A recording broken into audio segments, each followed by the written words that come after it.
Bonjour, Marie et ses amis poètes vous souhaitent une bonne rentrée à tous et vous propose aujourd'hui Jean de La Fontaine, né le 8 juillet 1621 à Château-Thierry et meurt le 13 avril 1695 à Paris, est un poète français de grande renommée, principalement pour ses fables et dans une moindre mesure pour ses contes. On lui doit également des poèmes divers, des pièces de théâtre et des livrets d'opéra qui confirment son ambition de moraliste. Le brillant maniement des vers et la visée morale des textes, beaucoup plus complexes qu'il n'y paraît à la première lecture, ont déterminé le succès de cette œuvre à part, et les fables de La Fontaine sont toujours considérées comme un des plus grands chefs-d'œuvre de la littérature française. Et voici maintenant l'âne vêtu de la peau du lion. De la peau du lion, l'âne s'étant vêtu, était craint partout à la ronde.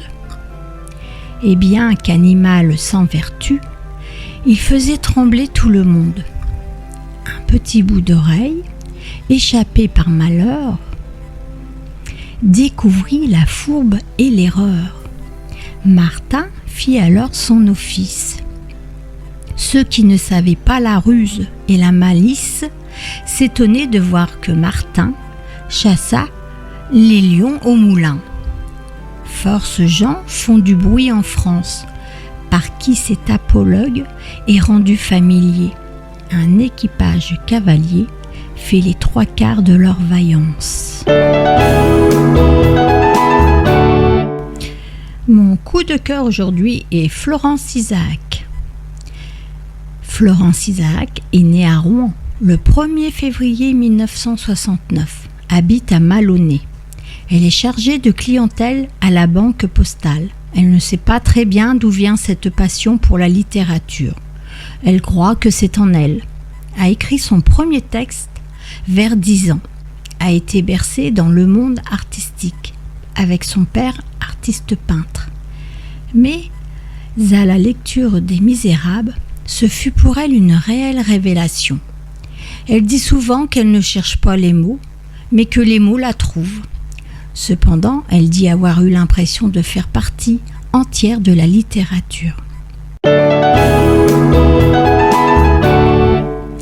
Et voici maintenant l'âme en équilibre. Attirée par la nuit, j'ai l'âme en détention. Dans ma prison de vie, je cherche l'évasion. Consciencieuse, raison qui donne à réfléchir et pousse l'émotion jusqu'au dernier soupir. Prisonnière de l'oubli, ma mémoire me rappelle que l'amour infini n'est jamais éternel.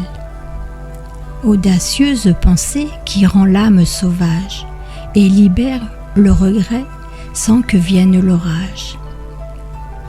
Entraînée dans la danse de mes désillusions, je rentre dans l'aisance fiévreuse de l'horizon. Quand le ciel est blessé par des traces de pluie, les écumes laissées dissimulent leurs cris. Enivré par la peine du rêve inachevé, je m'évanouis quand même dans l'irréalité. À chercher le repos pour aguerrir ma plume, j'ai allégé mes mots pour guérir l'amertume. Hanté par la démence, j'ai la mélancolie. Quand sombre est le silence qui apaise ma vie, c'est dans la transparence que j'avance le mieux. Quand soyeuse est l'essence qui fait briller mes yeux, j'ai l'âme apprivoisée par la mémoire du temps, et le corps parfumé par l'amour d'un amant, touché par l'amnésie, j'ai les sens froissés, et je pousse les cris jusqu'à mourir d'aimer. Perdu dans les espoirs des promesses profondes, j'ai vu tant de hasards embellir des tombes. Si loin est mon étoile, je pense encore à elle, car proche est l'idéal quand s'éclaircit le ciel. J'ai l'âme au bord du gouffre, quand ma raison se noie. Et si mon émoi souffre, je pense encore à toi. Les âmes en équilibre se retrouvent parfois. Mais c'est en restant libre qu'elle guide encore nos pas.